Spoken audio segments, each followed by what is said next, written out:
Bonjour et bienvenue dans l'émission Le Tête-à-Tête décideur consacrée aujourd'hui au numérique au sein de l'agriculture, avec pour fil rouge aujourd'hui le projet Ag Data Hub, un acteur majeur de la révolution numérique dans le secteur agricole.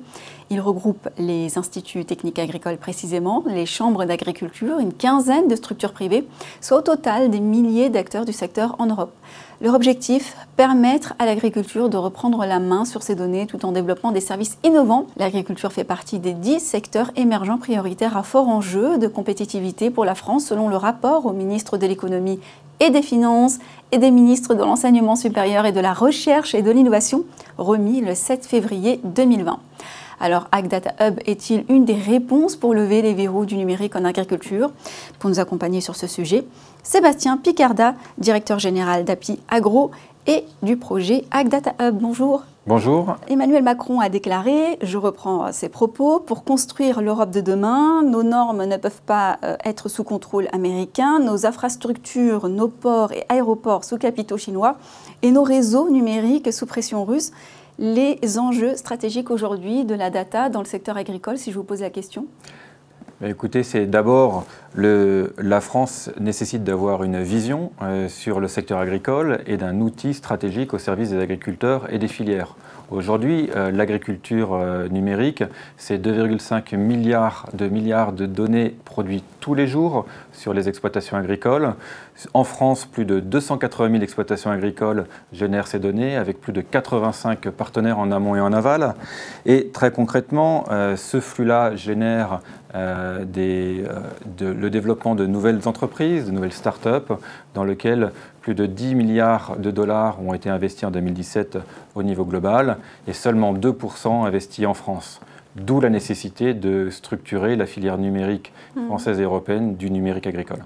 Et alors, dans le contexte que vous venez d'évoquer, la spécificité du coup du projet Ag Data Hub et finalement la place pour API Agro dans cette démarche?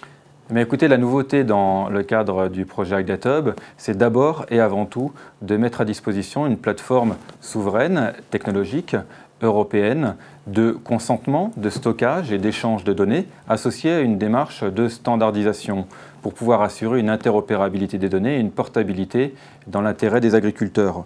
Tout ça est possible grâce à des partenaires technologiques de renom européens comme 3DS Outscale pour le stockage, Dawex pour l'échange, Orange Business Services pour le volet blockchain et consentement, GS1 pour la standardisation et naturellement API Agro.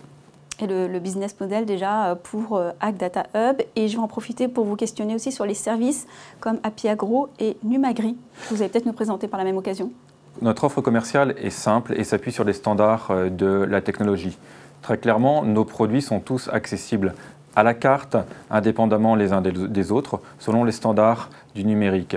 Ce sont des produits disponibles sur abonnement, en mode SaaS, avec une évolution progressive dans le temps et en fonction du développement des échanges de données.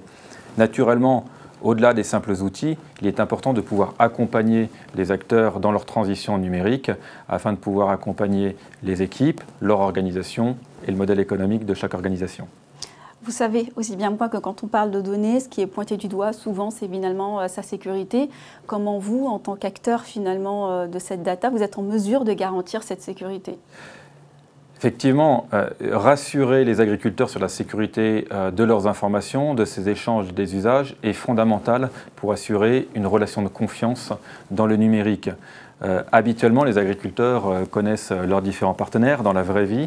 Il faut que cette confiance numérique s'installe également. Et pour ce faire, nous assurons nos services grâce à des acteurs souverains, européens, qui gèrent leur activité au niveau de l'Union européenne.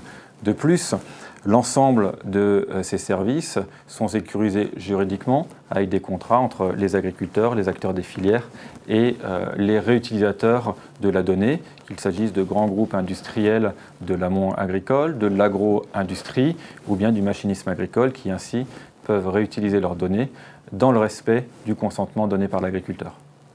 Et jusqu'à quel degré va la précision de ce consentement, pour bien comprendre? Très concrètement, l'agriculteur doit pouvoir utiliser un outil comme celui-là, un smartphone, pour pouvoir d'une part, identifier le partenaire avec lequel il veut échanger ces données, sa chambre d'agriculture, sa coopérative, son négoce, son industriel, ou bien même l'État, dans le cadre des services publics. Et derrière cela, une fois qu'il a identifié son partenaire, il doit pouvoir dire pour quel usage cette donnée va être utilisée, traitée, afin qu'il ait le meilleur service qui lui vienne en retour. Très concrètement, l'agriculteur est prêt à partager sa donnée, encore faut-il qu'il ait confiance dans son interlocuteur et dans la technologie. Le bon sens agricole est toujours présent et très concrètement, l'objectif c'est que l'ensemble des acteurs filières qui partagent nos valeurs nous rejoignent et utilisent notre plateforme. Ce seront les mots de la fin. Merci d'avoir été avec nous. Merci Linda. Merci à vous de nous avoir suivis sur ce sujet sur BFM Business. On se retrouve bientôt pour un prochain numéro, le Tête à Tête décideur.